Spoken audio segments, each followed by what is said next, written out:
Cool, scene 24, take 1. This whole film is on the shoulders of everyone else, and I just kind of waltzed on in. Yeah. So we managed to get off the ground and start shooting in October of 2020. I think it was anywhere between 20 and 23 days of principal photography. I guess it was quite a logistically challenging film, with the locations and everything. Finding sort of examples of New Zealand bush that were interesting but also fairly accessible within the Auckland region was something that was definitely a challenge and took a while to sort of work through. Getting people to and from location, keeping people safe, keeping people fed. A lot of our locations didn't have power. Felt like that some days we were hiking.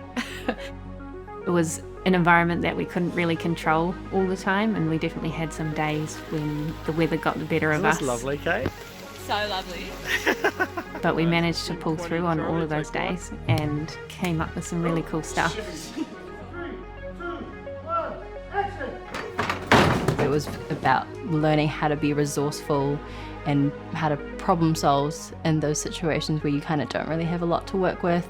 A lot of these people had worked on films before, but never kind of been the person in charge of their department. And so I think we found this nice formula of a lot of people that felt they had something to prove, and they all delivered. It was such a delight to have everybody on set. It was such a good vibe. It was a really lovely atmosphere. I looked forward to coming to work and being around all the people. One of those really magical crews that just clicked immediately. It really felt like we were all making the same movie, which we were, but sometimes it's not that simple.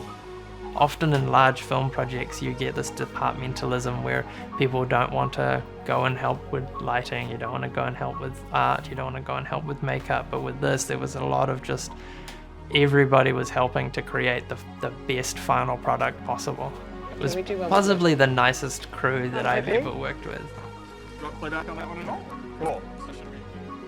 Working for Tom as a director was really good as well because he knew what he wanted, so anytime you asked a question there would be a clear answer. Let's do another one.